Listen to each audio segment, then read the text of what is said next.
I'm just wondering if there's been any progress on the ceasefire talks. Has there been any progress on the workables and not so workables of the Hamas counter-proposal since last week? We continue to have conversations with the government of Israel, the governments of Egypt, and the government of Qatar, but I'm not going to get into the status of those conversations or any detail about those conversations from here. We do want to bridge the differences where we can. As you heard the Secretary say and as the President say, there are a number of things that we just think are non-starters and shouldn't have been in the response, go beyond what Hamas demanded previously, and hopefully those are demands that Hamas will back down from, because we don't think that they're workable. But there are a number of areas where we think we can find agreement. Doesn't mean we will, because it takes two parties to come to an agreement, but we think it's possible to come to agreement, so we're going to continue to work on that. Right, and has there been anything since last week that makes you a little bit more hopeful? Like any incremental progress on any of the things that you say can be bridgeable? I just don't want to offer an assessment from here. Our bottom line of this is that this is what the Secretary said when he was in the region last week. Based on the differences between the two parties, we should be able to reach an agreement. If you just look at, let's take out some of the things that Hamas put in that are completely unworkable and that go beyond positions it has previously taken, because we don't think that's a good faith action to have an agreement, or at least have accepted terms and then move the terms. Take out some of those areas. If you look at the remaining areas, we do think it should be possible to come to an agreement. Doesn't mean we will, but that the benefits to the region, the people of Gaza, the people of Israel, are so significant that we're going to continue to work to try to reach such an agreement. Right. Amos Hochstein met with Netanyahu, I believe.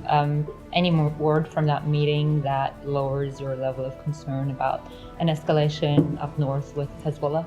So I will let the White House speak to Amos Hochstein's travel, because he's a White House employee, not a State Department employee. But I'll say our level of concern hasn't really changed. It continues to be something that we're worried about.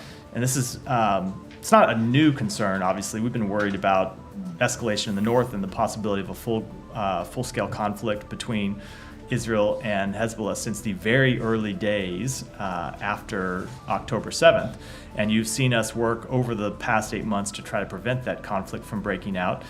You have seen Hezbollah escalate in the past few weeks with the number of strikes across the border, with the number of drones, and you've seen fires breaking out in Israeli villages. These are strikes that Hezbollah is conducting against civilian targets.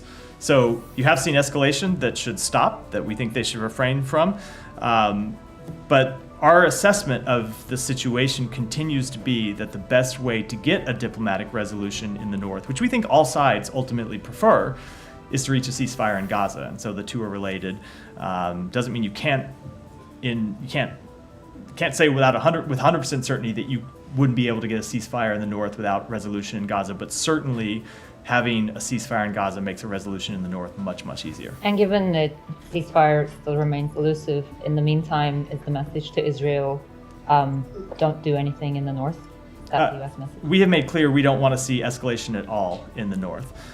We've made that clear directly to the government of Israel. Now, look, there is, as you've heard us say before, there's a situation that is untenable for Israel, and it's untenable for Lebanese families too, tens of thousands of which who have been forced to leave their homes and have been gone for over 8 months now and can't return to their homes because of the conflict there. So it is a situation that has to be resolved. But our preference is that it be resolved diplomatically, and that has been Israel's preference too. They've stated it publicly, they've stated it privately.